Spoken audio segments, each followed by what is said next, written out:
All right, folks, we're about to get this show started, so if you're rumbling on up, pepping the step. Oh, they are. Yeah, look at that. I even got some fist pumping back there.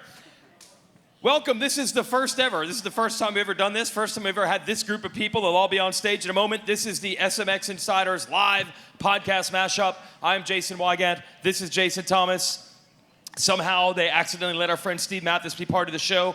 Everybody else on the stage will be a big, highly respected part of the industry. It's cool to have everybody together. Yeah, this is awesome. You know, we do this show every Tuesday. You guys get to see it every Thursday, and it's really starting to grow. And to be able to add the levels of talent who they all have their own shows, right? Some of them are part of the SMX network, but this is going to be a very unique experience to have all of these voices, and at the very end, they'll all be up here together conversing, and it's going to be an interesting industry first. Should be a great time. We honestly hope they're arguing, and if it doesn't, with you and Mathis up here, the chances are high. Steve and I can fill that void, no problem. You guys will handle the arguing. It's not so much that we argue, he's just wrong a lot. Okay. I don't want to argue. Sometimes you have to set them straight, and that still won't happen today. So we want to bring the first person on up. Let's do it. All right, this is the greatest of all time. 15 championships, I believe. Yep. Something like that. One half of the Title 24 podcast. Let's welcome Ricky Carmichael to the stage. You see, they get cheers. I don't deserve cheers. You got cheers. You got cheers. Where do you want to be? Where am I? Wherever you want to sit, there sir. you go. There you go. It's your Winners sit where they want to sit. Barbecue. Winners sit where they want to sit. What's up, everybody? How is everyone? Good? Yes. Yeah, it's awesome to see you guys. Remember last year there was like 10 people. Now we got a good crowd this year. It must have been because of Jason and Steve, I guess. Well, they made the difference, I guess. There you go. I don't know. Absolutely. Hey, I was going to ask you this, man. In all your racing, did you got to race in the Charlotte, the Speedway, maybe one or two times? Twice, 97 and 98. So it's kind of interesting. This is like a hole in the schedule we've had for ages to finally get a race like established in this region. The dirt, the riders love the dirt. Fans are good. This should be good. This dirt was it looks to be similar to when I raced back here in 97 and 98, which I absolutely loved it racing over at the Speedway. Just the fast pace and somewhat similar to this, not quite as much MX influence back then as what you see at the SMX track, which SMX is being a hybrid track, but nevertheless, it was a lot of fun, and it's always great to be back here. And I think that the Charlotte area in general has some really, really core fans, and it's a great place to have a SMX round. That's what I'm saying. It needed it. You guys pumped that we're here? You guys pumped that we're here? I'm happy to be here. I keep saying this, and I never do it. I'm like non-committal about it, but one year I'm going to camp out and just do the whole deal. But the problem is, see, I got to work the next day. You guys get to have fun and watch the races on Saturday, right? You get about 100 people saying, come on over right now. All right. Anybody got an opportunity, an opening? Yeah? Saturday, maybe? There you go. There you go. One thing I want to ask, we had a bunch of calls this week planning this. Yep. And you had some hot takes on the Chase Sexton, Jet Lawrence battle that everyone's excited about. Right. So give us a little bit of this. Yeah, so on our pre-production calls that we have each week before the broadcast to go over things and somewhat bench race and think of ideas to bring to the viewers at home for all of you guys that are watching on Peacock or whatever network of NBC that we're on, whether it's USA on that weekend. They were asking me of what I thought Jet's coming back and what Chase's what I thought of Chase. And, you know, there were some different opinions. Some riders think that all the pressure is on Jet, and some think that all the pressure is on Chase. And for me personally, is what I told everyone on that call, is that I feel like Chase has all the pressure and that Jet doesn't have that much pressure. And the reason that I say that, and I have a tremendous amount of respect for all of these guys, okay, I really do. They can do way gnarlier things on a dirt bike than I ever could do. Chase, if you look back at his career, and one thing that he is so good at is he's super dependable, right? If we had RCH again, like, I'm trying to hire that guy. You know he's going to go, you know he's going to show up, and I always feel like he's been under, the guys that he's raced in the past have casted some really big shadows. You name them. Eli Tomac, in the early days, Austin Faulkner, right? He's like always kind of just right there under their shadow. And then, so you look at his career, because he's so dependable, he's so strong, and he never gets up, and he's always taking it on the chin. But every time he's won, maybe not everyone, but just about every one of his titles, you look back, Austin Forkner went down and blew his ACL out, and Chase lost. Trust me, I get it. You have to be in there to win it, and that is half the battle. I've won some championships like that, and vice versa. And then you go to his Supercross championship, Eli tore his Achilles. And then you go to the Pro Motocross championship this year, and unfortunately Jet got hurt. So when you're digging through everything and you're doing your research, you have to look at, okay, what were the scenarios? Were all the riders in there, and was it legit? And it's very similar to kind of like Ryan Dungey and the Ryan Villapoto battles back in the day.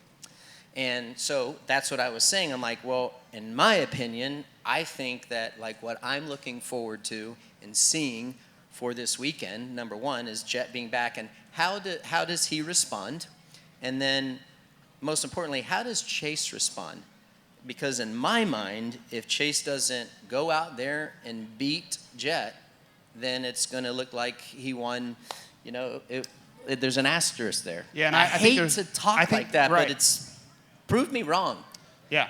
Like, prove me wrong. I'm here for it. You guys can throw jabs at me. Some of y'all probably, yes, actually, probably some of you guys throw shade at me on social media, but no. Yeah, they're probably sitting, they walk amongst That's us. just me. That was just me. I'm kidding. They walk amongst us. So No, anyhow. I think two things there.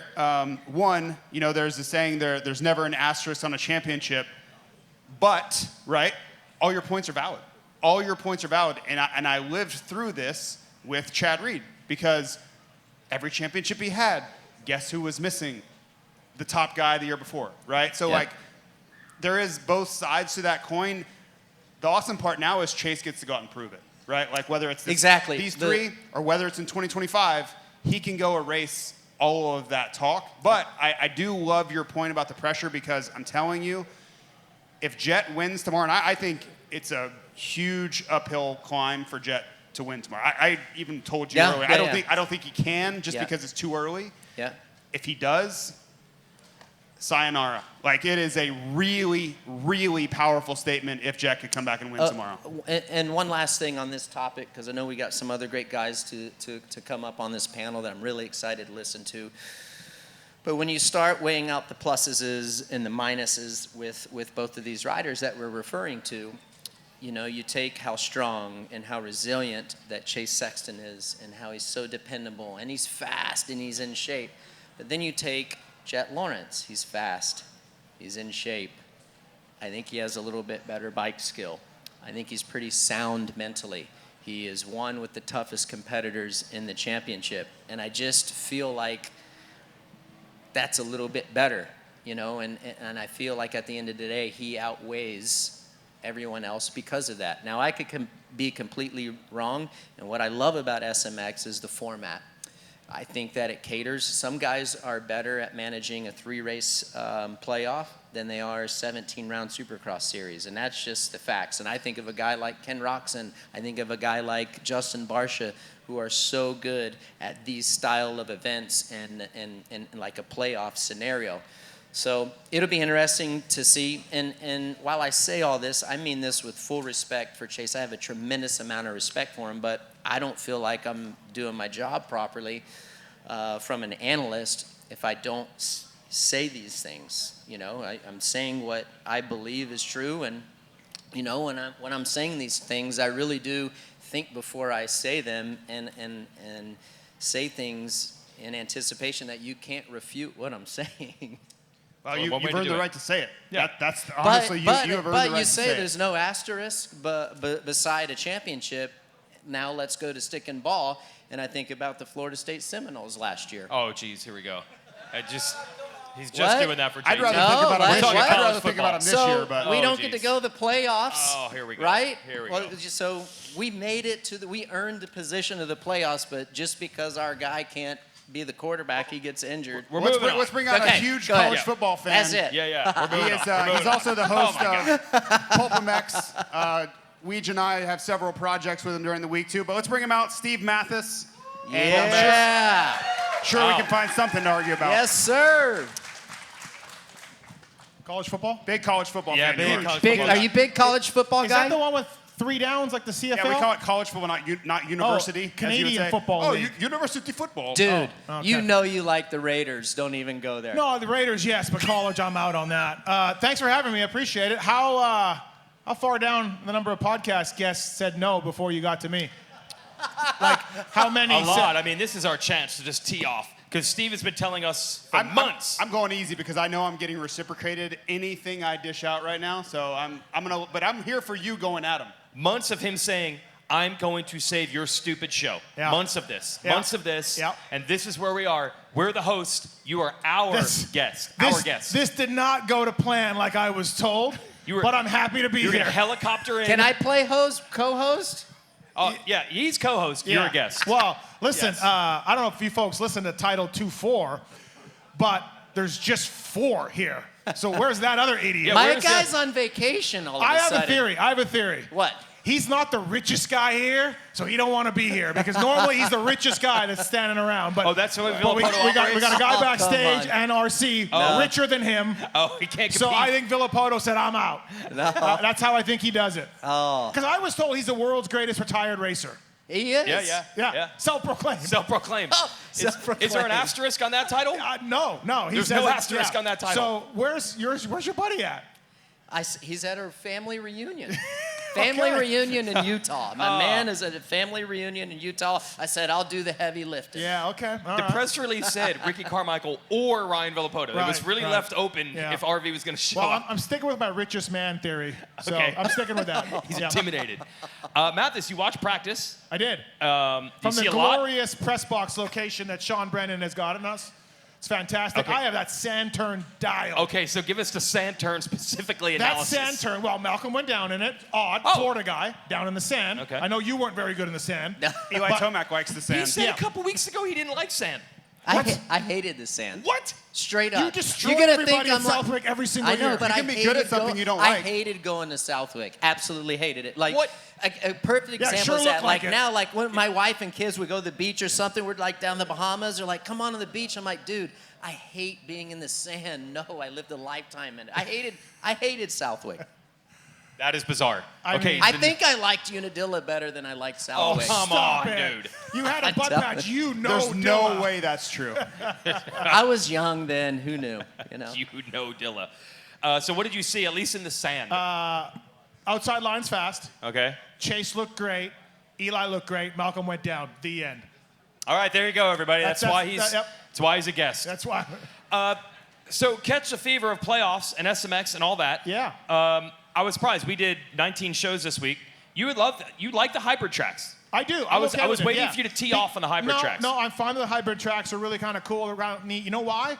Because these riders, they don't stop bitching about it. It's not easy for them. It's hard. Suspension doesn't work that well. A lot of guys running Supercross stuff, but man, those wood chips and sawdust in the back, that is going to get Southwick rough. So going back to your mechanic days, if you Factory are mechanic, factory, twice. sorry, Yeah. factory mechanic. Thank you. I know you beat me in Budds Creek. You guys beat Budds me. Creek First Moto, who can forget? That's right. Took Carmichael down. Straight up. So, what would you recommend to your rider as far as suspension setup? It's been a big talk. Last year it was a big talk. Guys showed up with SX settings. Some guys MX settings. What in your mind you think would be the best? I think you got to go SX Supercross stuff and soften it from there. Go down a spring rate if you need to. Go down some air pressure, whatever you need to. But that rhythm section and some of the speed coming in those jumps, you got to go Supercross stuff and then adjust from there. You know how the old Daytona thing went. I really think you nailed Daytona. Yeah. Right. I would start at my Daytona setting and work from there. Which, in our day, your day, you would show up with special Daytona stuff and maybe a little more outdoor stuff. But now, Daytona now, they show up with Supercross Yeah. stuff. You know? Yeah, but I still crazy. think you need to be softer than Yeah, that. yeah. But you start with this track caught everybody out with how rough it got, Dude. Yeah. and it will do the same thing tomorrow. Yeah. Daytona Supercross, ideal setting. Supercross forks, outdoor shock. Hey, for real though, like That's what I raced with Tough every to single turn year. though. A little Talking bit tough about- to turn. Huh? A little bit tough to turn though. Nah, with but I that. had ruts. Yeah. Talking about mechanic days, though, I mean, you had some great battles with with Stu, some great battles with Chad, but Yep. really was the guy that beat you in '97. Oh. There was Well. 2 riders that beat you for titles. Yeah. 2 riders ever So- beat you for championships. We're going to turn this into a Tim Ferry That's podcast? right. Is that what's happening? McGrath What's beat happening? you a couple times. The Several. King. Oh. And And Timmy. Tim Ferry. Tim Tim Ferry. Ferry, buddy, beat him down. The Took man. Ricky down. When in doubt, play the hits. Yep. Couldn't handle it. Hey, he was consistent, and you know what? His consistency probably would really. I think maybe the guy who is most consistent could be the SMX World Champion this year. Like Tim Ferry style. You can use that. I'll You can use take that. it. I'm telling taking you, it. you guys taking it. better watch. You guys better watch out for dudes like. Well, Hayden Deegan won Hunter last year without winning a Lawrence. race. We found that I out. mean, Deegan like did even not win an Kenny. overall Even last Kenny. year. Listen, I'm not a fan of Eli. I'm not a fan of the single, double, triple points. Anybody else with me on I that? am. It's I great. love You it. guys like It's it? Look, awesome. thumbs down from that guy. That guy gets Dude, you got one thumb down. That guy wins a Can pulp you shirt. deny it? That guy wins a Can pulp you shirt. deny the points? We are huge fans. It's Can beautiful. you- It's great. It's well done. These guys are on the payroll, so they're going to So love good. single, It's the double, best. triple. Yeah. I don't like that part of it, but I like But why? because it just adds too much. Like if you fall in the first turn at the round 3, you could go 1-1-5 and lose a championship. Don't Yeah, fall. or you could go Don't fall. 7-3-1 don't fall. and win it. Okay, fair, Ricky, fair. But listen, I love everything else about this. I love the hybrid tracks. I like the qualifications into it. I think the riders have really, especially this year, really fought to be here and raced all they could, spent money out of their own pockets in some cases to be here. So I'm a fan of this whole series. I wish the media would get, paid back their travel expenses. But anyways, I just don't like the single, double, triple points. Everything else about this SMX thing is awesome. Maybe that's why RV is in here. Yeah, maybe. Without We had to those, take it out of the Title 24 budget. without the single, double, triple, we would have never had the setup we had going into the finale last year. And it'll probably play out this year 100%. where there are multiple people all involved that can win. Otherwise, somebody's going to pull away, somebody's going to have a bad opening round, and it's going to be done. They're going to be out of it. With the triple points at the end, everybody is still in it, which I think is great. If That's you want why I entertainment, like it. It's That's great. why I on the like it. payroll. No, I'm just telling you, like, I was there, and the whole week You I was can't there deny too. it. No, but I'm saying, Yeah. like, in the moment, in between motos, we're like, I don't know, is Jordan Smith going to win the championship? Shimoda, Deegan? Like, that was great. To be a part I of thought that was Roxon great. was going to Carmichael. win it at once. Carmichael. Yeah, Brock's Yeah, over what? there. You won 8,000 races. If you showed up here, these 3 SMX in your day, and you went 1-1-5 and lost the championship and all the money, you'd be so pissed. But I'd be mad at myself because I fell. No, you'd be like pissed at this point. You'd be like, I'm the best guy. I'm just telling you. You were not afraid to get mad at yourself. I will give you that. You definitely No, were like, not afraid. I would have come Yes. back here like, you idiot, why'd you fall? I'm like, you're right. I messed up. Carmichael wins 27 of 30 races all year, but he loses the SMX crown. Hey, when the lights are the brightest and the stage is the biggest, you got to step Oh. up. Got to step up. That's All how right, it is. let's bring our next guest up from the Gypsy Tales podcast. Let's welcome Jace McAlpine. Yeah. Yes. There you go. And yeah, mate. I actually learned something today. Do you know his name is actually Jason? I did. I did not know that until this Well, afternoon. It used to be on like The his, good his, Jason was taken, so I had to that- go that with was Jason. quite on the like compliment. way back in the day, like his media stuff would all say Jason, or like Really? years ago. Wow, you go that far back. Oh, JT knows. Yeah, I've Man. known of him for a long time. I used to just call him guy with the gnarliest accent. That's what I always called you like 10, 12 years ago back in the day. At least yeah. like 15 to 20 years, I would say. Yeah, 20. 2010. Yeah, Damn, getting bro. there. Anyway, welcome to the show. Thanks This for is having awesome. me. Thank you, everyone. Yes. Hello, Yep. Charlotte. Pretty happy to be here, to be honest. Co-host. He's Co-host. co-host. Oh, yeah. Co-host. Everybody but Steve. Yeah, your guest. Everybody co-host. but Steve. Co-host. Yeah. I'll be co-host. I'll be co-host Anybody out with there, Jace. they're also, these are all also Okay. co-hosts. Everybody that attended today, our Steve. production But team, Steve. everybody. I love it. This Got a didn't good go- crowd here tonight. Didn't go the way I Huge thought it would. boost from last year. Huge boost We from have last year. big gains. So if you got SMX fever, I feel like on your show all the time, your main thing, you're trying to, how can we make everything bigger and better and improve and bigger and better and Drama. I'm the drama guy. Oh, are you That mad is the that there are theme. privateers here? Slightly, but like it is. I'm learning to deal with it as I'm learning to accept the things that I can't change until I can, in fact, change them. But no, I think that the SMX thing has been amazing because of the way that it has kept guys in the season. So you look at, like Dean Wilson was doing Payroll. a bunch of Payroll. races Payroll. this year. Yeah. But we got, we're in early September, and we're still at a Supercross. We're still in a stadium. So, as far as that goes, I guess you can say I got the fever now. Do you feel like no one really knew what this could possibly be last year when you heard the inception of the SMX playoffs, and now you're finally seeing a glimpse of what it could be, say, role play 10 years from now? Yeah, I was definitely a hater. So if anyone was heard the show, probably not this time last year, I'd probably come around. But when the first ideation of it was released, I wasn't like super on board.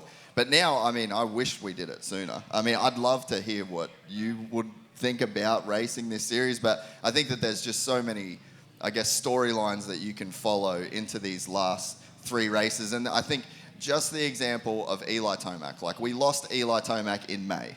If SMX isn't a thing, we don't see Eli Tomac until January. True. And just for that reason alone, I'm fully on board. You don't think, he grinds out Iron Man? Or Webb. Can you imagine? Or Webb, or Kenny, or Jet coming back now, or any of them, right? Cooper. It's almost like validation. You talked about Justin Barsha talked about it today. Is like, dude, like I'm happy about SMX because now he kind of can somewhat validate his season if he has a good playoff run. And look, the guys that Jace hates, the privateers, the guys further back, they're going to make a lot of money. It's awesome. I'm bugging you. But, basically, if you don't make the main event, you're coming away with, like, $6,000 to $8,000 at all 3 races, like even not making any of the mains. And Even if you don't make the main. Yeah. If you missed it by 1, yeah. I think you get so you're 6,000 something. You're still doing all right for those guys, so which is awesome. And they earned it for racing so well all year to That's get in. right. Yeah. I think Colt Nichols was a really good example of that last year. Like, he was one guy that I looked at in terms of, like, really cutting through the noise of, like, is this good? And it's like, okay, Colt Nichols goes to a dealership, buys a motorcycle, drives himself to the races. Like,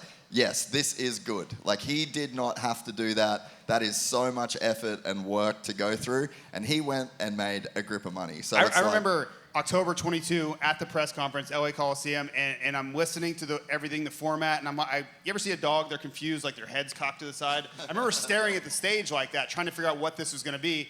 And then I saw the payout and the prize, and I was like, I'm in. Like, I immediately was like, this is amazing for everybody. Like, I'm all in. That's cutting through the noise. You saw the money, you're good. And I wasn't even eligible for any of it, but I was so happy for the riders. This is a great thing. All right, we got one more co-host to bring on up. You may have heard of him. Specifically, I think the main thing he's known for is his podcast, Bubba's World. Podcast. He also used to race. Right, yeah. He raced? He erased. He did race. Yeah. Let's bring out. There he is. Yeah. The fastest man on the planet. You did race, or are you just a podcast guy? You did race back in the day? My kids aren't here, so yeah, I guess I used to. They don't remember. They don't respect. Nah, YouTube daddy right here. YouTube. Okay. Hey, another awesome thing. Like, look, I did it on one of the million shows I did today. I was like, hey, tomorrow I'll be on the broadcast with Ricky Carmichael and James Stewart. Like, we got you 2 guys in the booth together. How awesome is that? Right? How cool is that? Like, that's not on the bingo card 15 years ago, 10 years ago. When they had separate gear guys and neither one could talk to anybody? No, not on the bingo. Well, I'd love to go in a right. time machine and go to Unadilla 05, 06. Got when you guys negative. were laying on the ground Just together, got go, negative. then flash forward Hey, to today. JS, why'd he have to bring that up? Hey, I'm just here. negative. This is what we're here for. eating This it. is the mashup. Hey, I'm in mashing. full I'm just disclosure, mashing. in full disclosure, straight up, we talked about how, like, the 3-round playoff and how that would work. And Steve, you kind of pinpointed it a little bit. I would be like, it would be incredibly tough to challenge and rival James in a similar situation like this. That's why we didn't have it. I mean, because I was already blown out by all the outdoors, but I would have died for this. Oh, you wanted I this. would have been Like, bumming. I'm like, yeah. dude, $1 million? I got my work cut out Yeah. for me. Yeah, I I think mean- the only thing that would have saved me is no whoops. It would at least kept it closer. He's got a point. Maybe. He's got a point. Hey, Maybe. I mean, he don't give himself credit. He was good. You got better, especially. I mean, Orlando 07 was. I mean, you had me in my limit. So I was happy you retired. I didn't have it yet your limit high enough. You beat me. Well, I didn't have no choice. I couldn't live that down. I had the barber there, everybody. You can't let somebody beat you and walk off the stage. I don't know if you like noticed that. this, but with James, a lot of it was win or die. It was. Unadilla would have probably happened a lot more if I had this format. But three rounds, James Stewart versus Ricky Carmichael Oh, for an he's got me, like it would 100%. have been an absolute send fest for $1 million check at the end of it. I might have had to ride a wide bike on you in the SMX. Maybe. I mean, I mean, just because there ain't no You way I was ever going ran to a beat him. skinny bike? You ever rode a skinny bike next to him? I mean, I have. Bud's Creek 03, not wide enough. Oh. First moto, only first moto. Yeah. I mean, to be fair, he was that's never what in they front kinda of talk. Have I been punked? Am I walking into an RC roast? I know, it's negative. It's negative. It is vibes. negative. It's It is. very negative. It is negative. You know what, though? We were mentioning the $1 million. You would have loved to have had this, to have a shot to beat him. Is it even about the $1 million? No, it's No. not. I mean, it would have been nice going to the bank with it, of course, but no, it was just. I mean, when I raced him, it was literally about just trying to Yeah, win. it was all like pride. I knew every time I beat him or he beat me, like that's it. Like that's the top of the peak. So like it wouldn't have been about the money. The money would have been nice, of course, but I mean, It was pride, I Yeah, think. it's Yeah, pride, you know, it was yeah. pride. We both knew that we were giving it 120%. And I think at least for me, and I think I could speak for you from this standpoint, is I think that the mutual respect that we had for each other as competitors was second to none. And that's what made it special. So I have a question for both of you. At what point, or did you ever, when you're racing, right, and both of you and myself have raced for a long time, right? At what point did both of you start thinking about the legacy you were going to leave behind, right? Because you're doing all this winning, you're setting records and championships. I mean, you guys were each the most popular rider in the sport at your given time. Was there a moment you're like, okay, I need this championship, like this is what I'm going to be remembered by in the history of the sport? Did that ever happen for either of you? I mean, for me, I wasn't worried about that when I was racing. It was always just go out, win as much as you can, win as many titles as you can, and ride off into the sunset. So no, I wasn't really worried about building any legacy. It was just going out and trying to fend off guys like James. And you know, now that I've gotten older, I appreciate what I've been able to accomplish. But I think when you're in a situation like what James and I are in, and things are happening just so incredibly fast, you don't have time to really grasp onto it. And it was several years later when James was winning a lot, and other guys started winning a lot, and they're racking up these wins, these championships, and then you see your name at the top of a lot of these lists, and that's when it really kind of set in for me. I'm like, wow, I was able to be very successful at what I did, but in the moment, at least for me, I wasn't thinking about it. Do you think maybe stopping at 27 is part of Things that? are different. I was listening to McEnroe at the U.S. Open last week talking about even the tennis players. The guys are going a little bit deeper, a lot longer. It's just a generational change, I think, that has happened over the last probably 15 years where riders are going longer before they retire. yeah, I mean, just like the bikes, equipment, training, everything's different. It seems like it's more, you know, they kind of have a set program. Like I think with us, like the bikes were, I wouldn't say harder to ride, but they wasn't as good. So everything from nutrition, bikes, everybody has a program. So I think you can kind of go longer. But kind of answer your question on the legacy. For me, it was when I wasn't winning anymore. Then I had to talk about when I did win. I won a lot of races. My legacy is pretty good. That's because I couldn't win. So I probably back with Benny Bloss. I was really thinking. It's always like, just Benny Bloss. legacy. Like when I'm Benny. like in 10th place. I keep saying I'm battling with it, but he was gone. So he was. Yeah. I was there. I He could wa- make 1.5 motors. Benny co-hosted the Pulp Show with me like a month ago. You guys remember that? And Benny was like, "That's awesome, man. It's awesome." He says that. Benny does not take offense to that. He What was so race stoked. was there a particular race that you're? Oh, yeah. Yeah. Always Sorry, told this story. No, I'm not.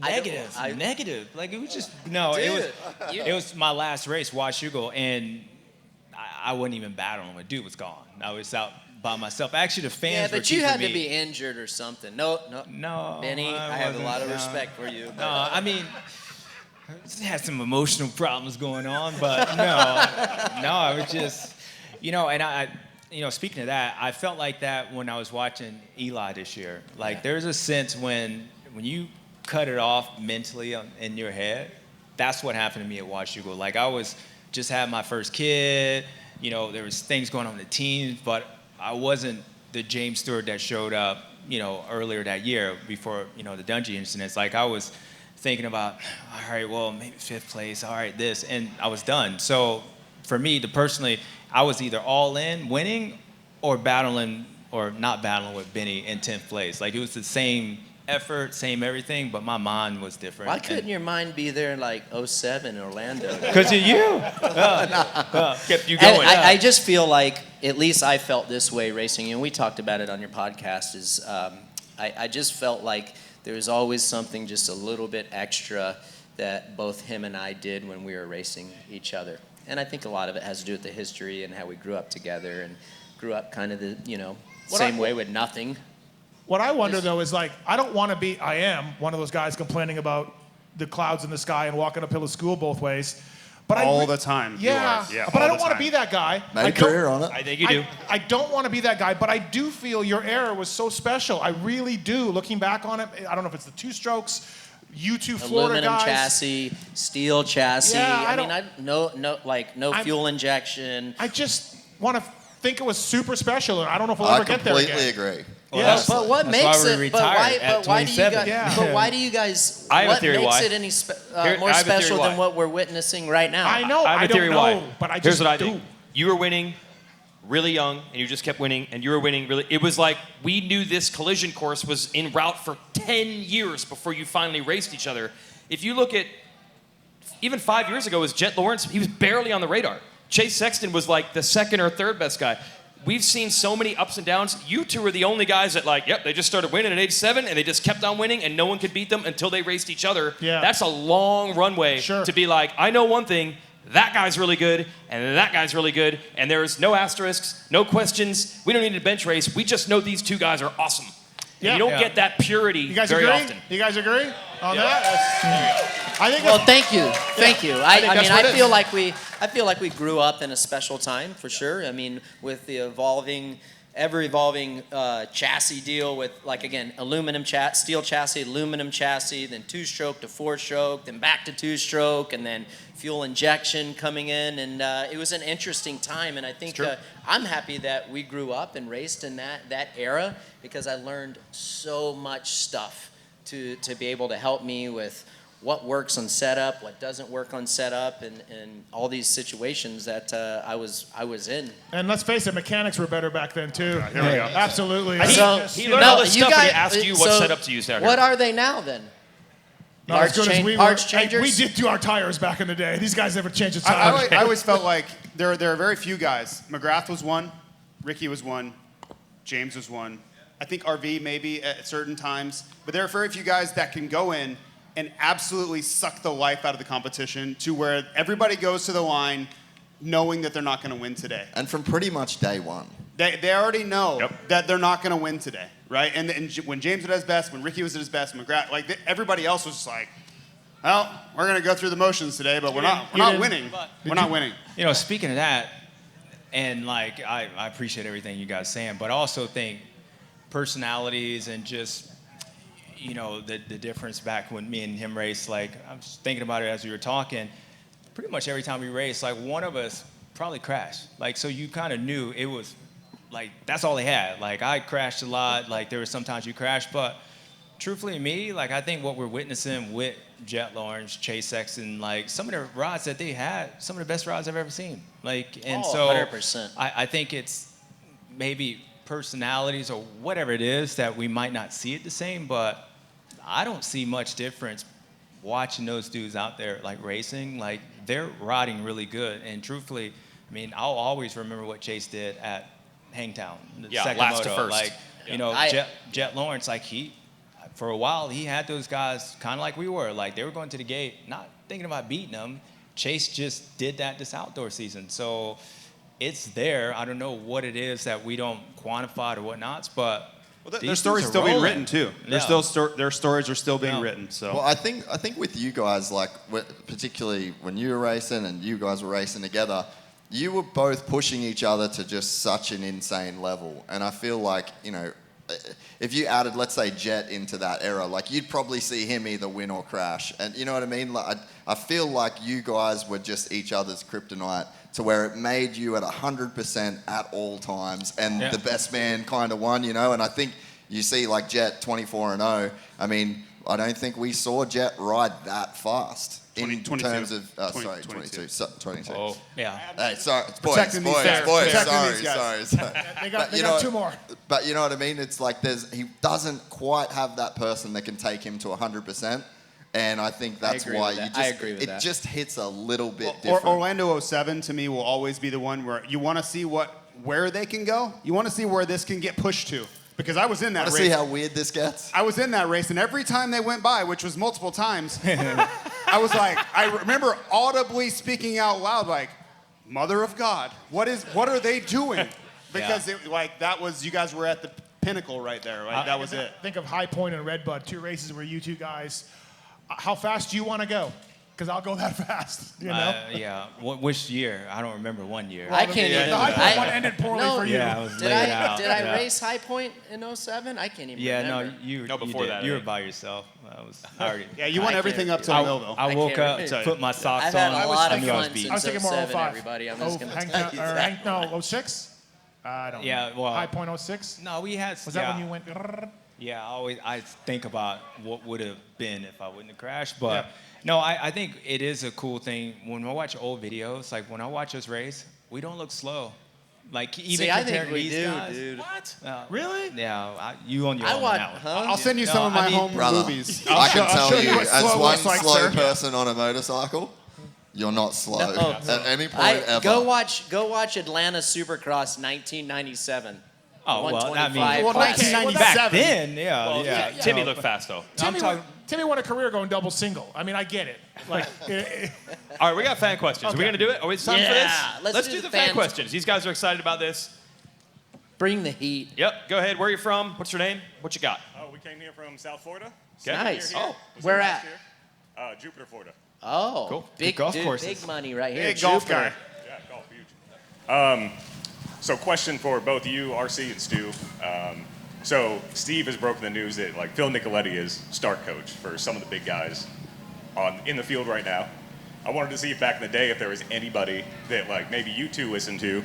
Maybe it was a Roncada or maybe it was maybe somebody like Tim Ferry who maybe gave you tips because it seems like it's a lot more friendly now than it was back in your Oh, day, it's way you know? friendlier now. Yeah, what is he starting? Nicoletti is giving a lot of guys tips on how to get starts, even though he's on the gate battling them. Yeah. Like Sexton said, Phil helped my starts. They're not even on the same team.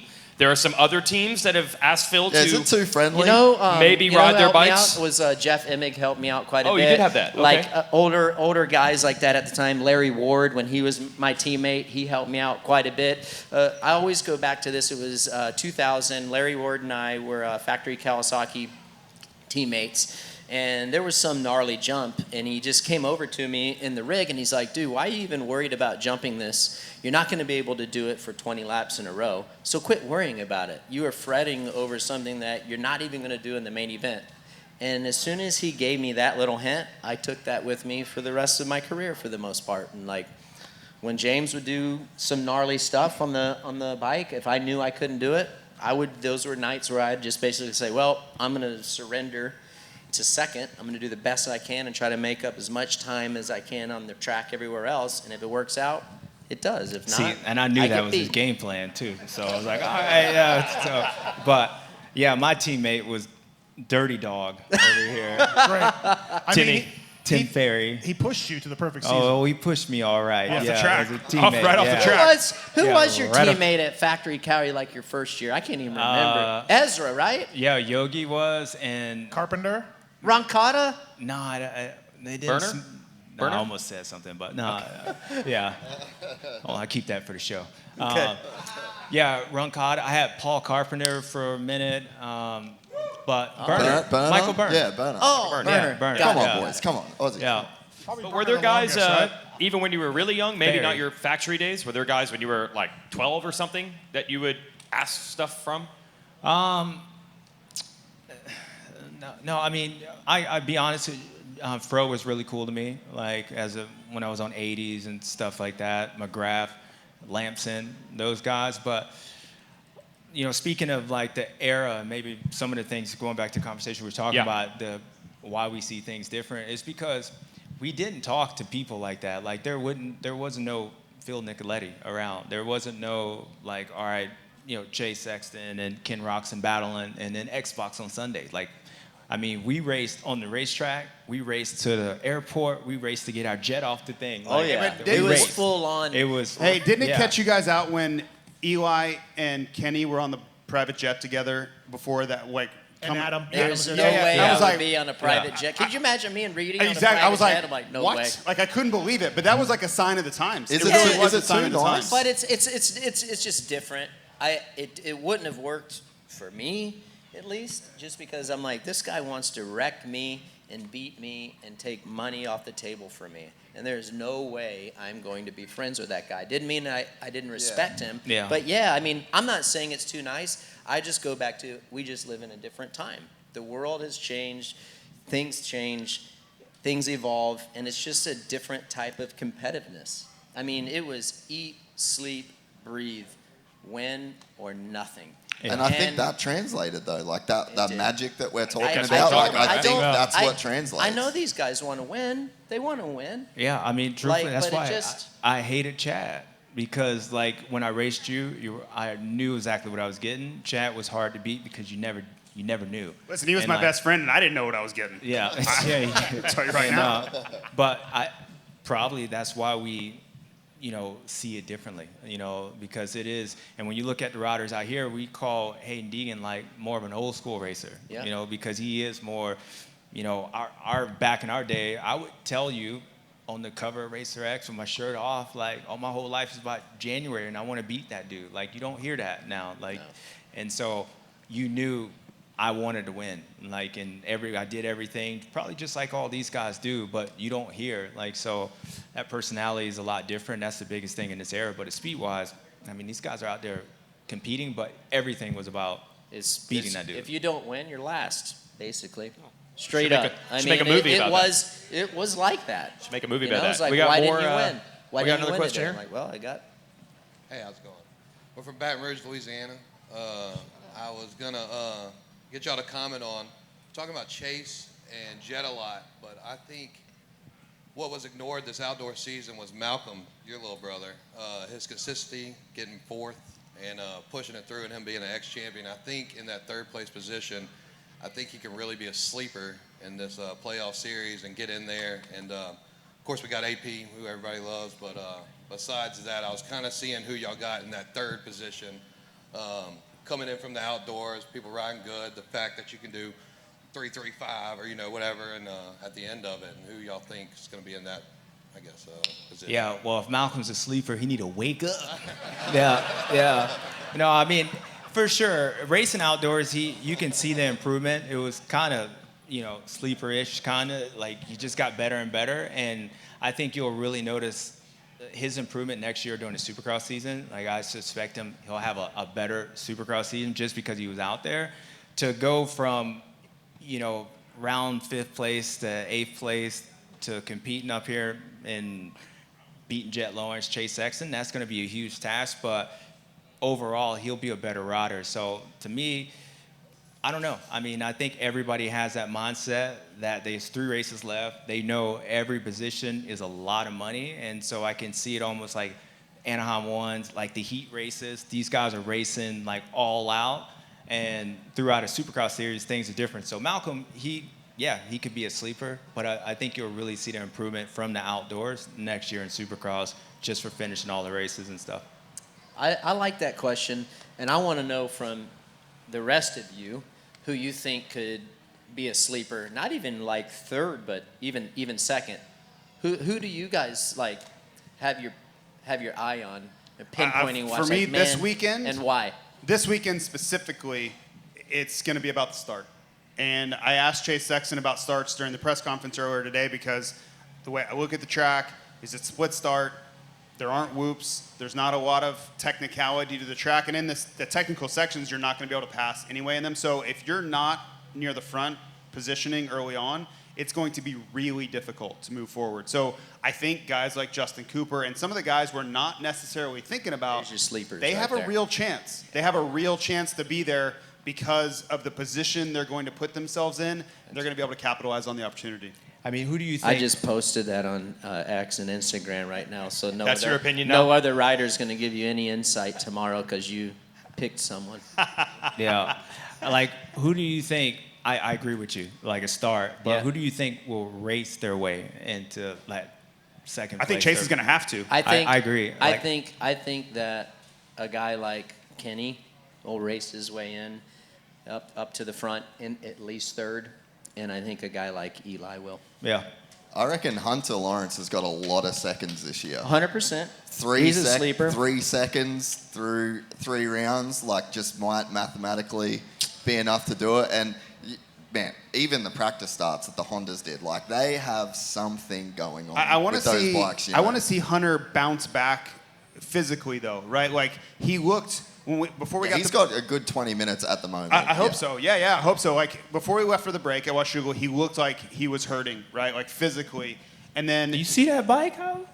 Bike was a little rough on him. I did, but he recovered a lot. And then we went to Ironman, and I saw the same guy again. He just looked worn down by 28 races. That's the same guy I saw at Charlotte a year ago. I want to see if he's full tilt, no problem. He'll be up front. He'll be on the podium tomorrow. But if he's that same guy where he's struggling late because of low energy, it's going to be a rough day.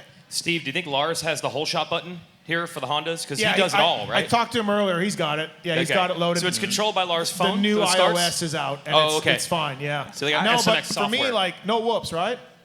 Easy Supercross track, good starter. Justin Cooper. There's a gritty veteran out there from New York, known to pull a few starts. Oh, Come through the Phil's pack. going to get third. Who wants Phil. to see Phil You're- get third? are Come you on- Yeah, there we go. Are you on his Ridiculous. payroll? I'm on his payroll. I think yeah, you are on absolutely. his payroll. Phil. Yo. We saw it in Chicago last Shorter year. races, you know, Known Supercross star. no whoops. We got more fan questions here. Here we go. Yeah. So my name's John. I'm from right here in Concord, North Carolina, 20 minutes up the road. Going back to the conversation about the Stu and RC, you were able to push it to 120%. How much do you think that was because the bikes weren't at the speed limit of the tracks yet? And like now it's a lot harder to push the Supercross that hard because it's just, you're limited by how technical the tracks are and how fast the bikes are. That's a really good analysis of what is happening. Yeah, the bikes are so fast. I think, though, the bikes are, everybody has lockdown devices. Everybody is starting from a metal grate. There's so many more equalizers. The technique of using the clutch, getting off of dirt, has changed the game.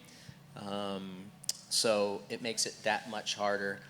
And with the bikes being fast and so much torque coming out of corners, they're able to just do all the jumps pretty And much the all the time. So there's traction no control of that separation. too, So right? like, you know, I knew if there was a gnarly triple coming out of the corner, I had to get the corner right.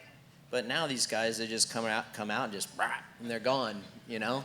So I think that's changed. I think it's hard to that's overstate changed. how much the ECUs and the fuel injection has Yeah. changed. Early carby changed the 4-strokes, man. motorcycles. That's a Yeah. scary era. But to all that ride power, Supercross. like Dude. I'm not an engine builder, but I don't think the torque number and the horsepower numbers would blow you away the difference. But the way they can use the power and get it to the ground and the acceleration curve is so much more because they can use all that power. And just know nothing in the back of your mind. Like really, like when do we really see issues with motorcycles? But like there was a lot of pops and cracks and splutters and farts back in your day. You ever Like have car going through a problems on your rhythm bike, Steve? section, like Dude. I had a couple of Scary. Yeah. Did you Dude, ride- there's did you- times like, Did you ride a 4-stroke carburetor? Yeah. The first Cowie was a carb? I dude. wouldn't even call it a Wasn't four-stroke. until 09 was I the don't first know Cowie what- one. Yeah, Right. I mean, yeah. Actually, Your Trying 05, your 05 wasn't fuel injected, or 06 wasn't fuel 09 injected. 09 That Cowie was was the first one. no, 09. I'm trying to think. Remember the on-offs? You had to be really gentle, like, you know, Yeah. oh my Oh God. yeah. Cliff White would be like, Turn the dude, idle up. whatever you do, do Turn the not idle lip up. the throttle in midair, because when you land Yeah. off that tabletop, I it think will your bog out. 10 Yamaha Like, would have been the first one, right? Yeah, the first one. Yeah. JT knows that mechanic. Yeah, whatever. That's Sorry, crazy. man, jeez. I'm scarred permanently from carburetor days. I don't want to think about them. Yeah, the first. Four-stroke carbs are gnarly. I remember Yeah. Goose And just you having guys those at things Honda. laid out and like, Dude. what is that? We would look at you guys at Honda because Yamaha's first guy with 4-strokes, and then you guys came out with a much better bike. And we're looking at these Hondas and listening to them on the test tracks, and they're like, they don't burp or fart or nothing. Look at them, Yeah. they're perfectly jetted. And meanwhile, our guys are like, "Brr, brr, brr, brr." Poor Yeah. Heath Voss. Yeah. Poor Heath. He was like the test dummy He for was. every He Yamaha was. carburetor Yeah, setting. we sent Heath out to do a lot of testing on carburetor Supercross. Yeah, poor Heath. Yeah, but no, I mean, I think the biggest thing with the fuel injection is more when the tracks get hard. You know, like even '09 when I raced Reedy, Vegas. I didn't know it then, but it was so much easier, and he was so much better because of the fuel injection, and because like it eliminates that really having to work the throttle a lot. It was connected, right? Yeah, like it's instantly always connected. Yeah, like it's gonna do what it says it's gonna we have do. or whatever. adjustability too. Yeah, You know what I mean? yeah. You didn't have that adjustability Yeah. that he had. And But now, sorry, James. no, go for it. I was just going to say, I think on the flip side of the, like obviously the ECU and the fuel injection so much better, but if you go back to say an '07 Honda, Kiefer actually just did a brilliant test on the RacerX YouTube, but you go back to an '07 chassis to a 2025 and like they've gone softer, well, I guess they've gone harder. Last year was a little bit softer, but the chassis are so much different now. Like it really seems like what you guys missed out on carbies, you kind of gained a bit on the chassis side of things. We did 120%, and the evolution of aluminum chassis and going from steel. Like we just went through so many generations and little tricks and pieces of that we used to massage on the frames, you know, to get them to be a little more. Yeah, I bet you guys massage the frames at Honda. We had some theories. Did you? You still have lots of theories. I think the unfortunately acronym here for all massage was CNC. When you were, I think. when you were yelling at me at Salt Lake, I couldn't get a word in about your frame, but that's what I was trying to talk to you about. Oh, yeah, you wanted to know what we were doing? 03? Yeah. Was that 03? 03, Yeah, I remember that. My dad was down there like, get Your him, dad Ricky, was trying to get play. him. Yeah. Your dad was trying to play peacemaker. He's always like that. He was peacemaker like with Reed. I remember like a few times I stuffed him. Dad be like, why you do that to him, Junior? Then he gets around me and be like, why didn't you do it back to him, you punk? Like, emotional. But yeah, I think, the bikes have gotten a lot better. And I don't think I think when I, like I was saying, mentioned earlier, the speed-wise when I watched, it didn't look like we were that slow. I think maybe the difference is you got more guys. So maybe the separation when me and Ricky raced, there was only like, 3 of us really that had to worry about winning a race. Now you got like 10 good guys. So maybe the Jet Lawrence and Chase Sexton could be as dominant, but there's so many more good guys now that it just doesn't seem like that big of a gap. So, and I just think there's so much data from like watching the career that you guys had to where it was like win or crash.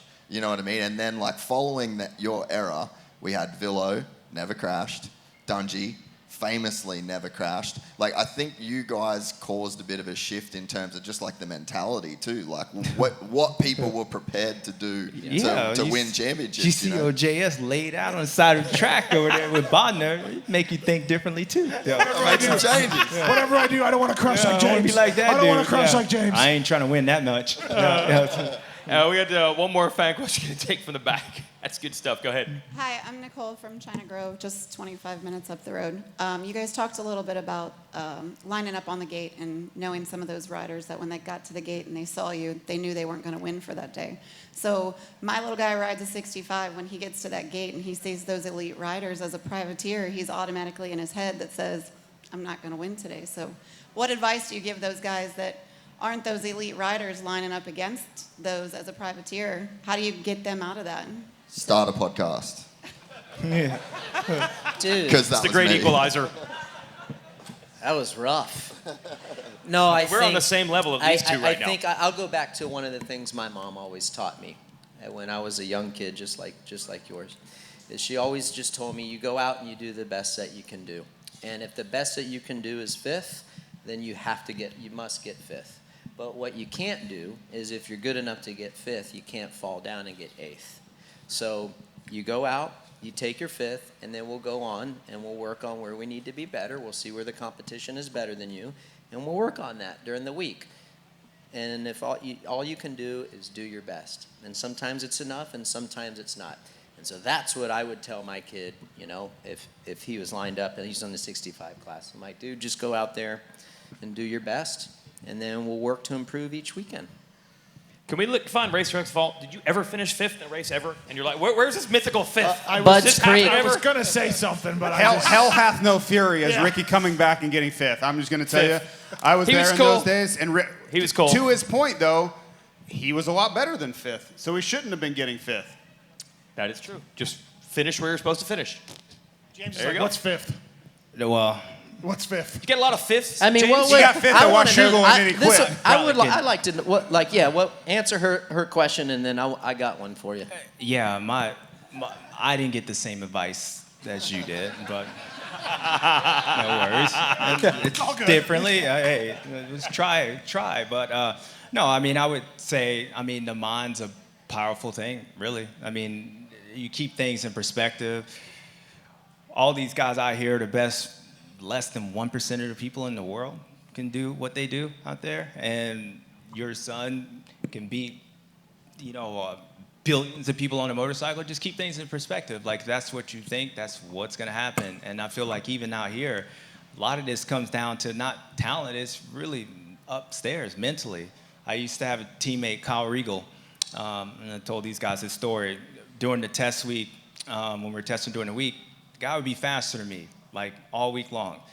Hated it, couldn't stand it. He would go to the race on Saturday and not even make the night show. Not even talking about LCQ, worried about getting chizzed. No, he couldn't even make the night show to get chizzed. So, but it was a mental thing. Whatever flipped between Thursday at the test track and going to the race, maybe it was the same thing, that he just felt like he couldn't beat him. But I would just say, I mean, it's really upstairs. I mean, you can kind of think your way into a lot of good situations or bad situations as well. Do you what is one thing when you were little like that age, that Big James would get most frustrated with you about at a race? If I quit or didn't try. Quit Yeah. or didn't try? Yeah. I mean, he was always frustrated on a lot of things, but Oh yeah. yeah. Did you have some long motorhome rides home? Yeah, I had a few of those, but the one thing that my dad always instilled in me is never giving up. Oh, yeah. That's it. And 100%. so, he would get upset about, whatever. He would be bummed, if we didn't win, but he never got mad at me for not winning. He got mad if I didn't try, you Right. know? And so, I try to teach that to my kids. It doesn't really work, but I think that's more of an indictment at me as a parent more than anything else. Soft kid, I don't know what's up, but yeah. Anyways, yeah. There we go. Good advice. We've got a couple more minutes here. We haven't talked 250 class at all. Hayden Deegan is dominant right now in the 250s. He's won the Pro Motocross title. He won this thing last year, and he's a bit of a trash talker. I want to get your opinion. Well, first of all, I'll actually go to you. In our line of work, honestly, it's kind of helpful. He gives talking points and drama. So when you hear that, do you actually internalize it in that way, like, ooh, this is going to be good for content? Or are you actually just like, oh, man, you just have your personal opinion? How do you look at that? Because I believe part of what they do, not all of it, part of it is they are creating talking points for everyone, fans, us, everybody else. Yeah, I think that there's a level at which, like, they're playing the game, and there's a level at which they should play the game, you know? And I think that you guys played the game in a different way in terms of, like, the rivalry, like you had walls up. So I just think that you're in a sport, essentially. It's a game, and I think they're playing the game. Like, Hayden knows that he can say things on the podium, and if he goes out and backs it up, like, I know he gets in people's head. I know that it upsets these guys. I know, like, for how much that he's talked, how much smack that he's talked, where's the retaliation? Nowhere. Yeah. So he's just fully got these guys, like, he's just mean mugging these dudes 24/7. No one's had the guts to, like, stand up and react. So it's like, he's playing the game, it's working. Maybe I might they're as well trying. keep Maybe doing they're it. trying though. Yeah, maybe Do they you just think can't. they're trying? I don't think I think they're all scared of retaliation. No. I'm So with You think I'm with you. Scared of what? Yeah, no, I'm with you. No What are one's they messed scared with of? it. Like social media? No, YouTube comments? What are they fearing? No one gets near him on the track. Tom Vial at Colorado, he should have cleaned his clock. He was he was right there for a big pass to make a statement on Hayden. Didn't make it. Yeah, but he's got there's other ways you can make a statement rather than cleaning their clock. I mean, that guy's a 2-time MX GP2 champ. Like, that's a different kind of etiquette. So I think he's going to eventually run into someone because he's angering people with those comments, right? And he knows it and he's getting away with it and it's working for him to this point. But he's going to run into somebody where angering them makes them better, and that's going to be a problem, right? Yeah. I don't know who it's going to for be, sure. right? He's going to run into one of these 450 guys, whether it's Sexton or who, along in his career, as he continues to progress, someone's going to feed off of that, and it's going to be the worst thing he could do. He just hasn't ran into that yet. And Yeah. I know because I wasn't at that level, but if you made me angry, I rode better. Like, that's the worst thing you could do. You would want to calm me down, and I would be worse. He just hasn't found that guy yet that will retaliate. Jason Anderson, Justin Barcia, that's not the approach you want to take with those guys, in my opinion. Yeah. So you have a different side. You think it is, they're not retaliating. Yeah, I mean, I'm not saying they're scared. I'm not saying that, but They don't want I the think smoke. the only way to really say anything, I mean, yeah, Hayden's been beat this year. I mean, he got 11th a few motos ago, and then, so it's not like he's, as good as he is, it's not like he's pulling what he did the first moto at Budds Creek on these guys, like 30 seconds out front every race. Like, but he is talking his way into, I would say winning, he's got to go out there and work, but talking is helping him. And I think at some point, like, these guys got to, I mean, just take them out. Like, you got to, just to let them know that, look, you might not beat me. I might not beat you, but this ain't going to happen, you know, and I think it would change it. And so I give the kid credit because he's figured out a way really on the motorcycle, but also he's using, just like every guy, they train harder, they try to come up with different ways and try to every inch. He's figured out that by talking, and it's working whether the field believes it or not. He believes it. And he believes it. Yeah, and that's all that matters. And I think that's when he races with an ego and an attitude that kind of like what we used to have. But I think it's something different than and this isn't a slight towards anyone that he's racing with, but you're saying what you think of his competitors, and I know how I would think if I was racing him, and I'd be like, dude, bring it on. I want a piece of you. Yeah, and I just don't think anyone's like really And stood I know up to that, you like know? I'm sure you wanted to take it to me every single time, no matter what I said. That's why I didn't try to say anything to you. I didn't want to make it harder on myself. Like, dude, you wanted to tee up on me every single weekend, just like I wanted to beat you. Yeah. I wasn't scared of racing you, but I think we're different. I think our mindset is different. He's It's going just to different. race someone who is confrontational eventually, right? Yeah. Like right now, it seems like the guys he's engaging with want to diffuse But it. what happens if he likes that? No, it's fine. I'm know just what I saying, mean? but he's That's going. what's gonna be so but they're, great But for they're going to TV. tee him up or something. That just Yeah. hasn't happened. Is all I'm saying. Right? That's going to be awesome to watch. He's And that's going the to thing continue where- on. It's not going to deter him or anything. I'm just saying that moment yet, Yeah. where someone's like, RJ's ready. I was RJ's ready. RJ is. RJ's yeah. ready. absolutely. RJ might be ready but tomorrow. That moment is His coming. danger zone comment on Oh, the yeah. that was brilliant. That was so That time will come, understated. and it's going to be awesome to watch, right? Yeah, And I RJ is think, ready I for think the Deegan's smoke. up for it. Like, he is ready for it, but that moment will come. Yeah, I mean, truthfully, I actually think those guys, they don't like it, and he says stuff. They do try to go race them, but truthfully, there's ways of winning, and I think the only way to kind of stop that and make him think is really physical. Like you gotta tap him a little bit, you know, just give him a little tap. And so, but I think it upsets them. I mean, I've had a chance. I talked to Levi on the plane home. Like, they don't like it, you know, but again, they might be all out, Hayden might be all out, and they just might get beat because Hayden's better, but he's still going to continue to talk that until you say, you know what, if I can't win today, that talk You're is gonna definitely stop. not winning, Yeah, right? he's Like, not I winning. can't win, but Yeah. you're definitely not winning. He's young too. He's young. Well, and it's got to He's be young. fun, you know. Like if you put yourself in his position, he gets up, he can talk a bit of smack, he can do the, you know, like be himself, play that character. The fans respond either positively or negatively, but they're responding, and his dad knows how the game works. And it's like, you can be a nice guy when you retire at the end of the career and just be like, oh, I was playing it. Well, You I know? have a comment for that, and I want to ask both of these two. I know we're running out of time here. I was told by the late Josh Yeah, we Demuth, are. right? He's multi-time arena cross champion, and I would always ask him, like, everybody here likes you. You know, like you don't get taken out.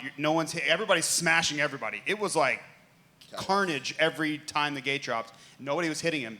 And I always ask him, and he's just like, it's a lot easier to win championships when everybody likes you.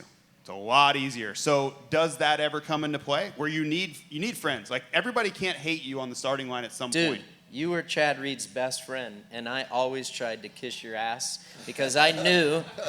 You were, disrespect. though. I knew you were, We though. were probably gonna lap you, and I'm like, I need this dude to get the hell out of my way. See, that's Because- what you got to do. My approach. You just got to land on him a couple times. then you got to worry about none of that. Yeah. So, No, like me or you not. can't do that. Oh, that's great. No. We're out of time. That's an awesome way to end it. That's an awesome way to end it. Mic Don't drop. land on me. Thanks. Round of applause, everybody. You guys are great. Thanks for having us. Yes, sir. That's the first ever podcast mashup. Tell your friends. Come visit us in Texas. We'll do it again next Friday.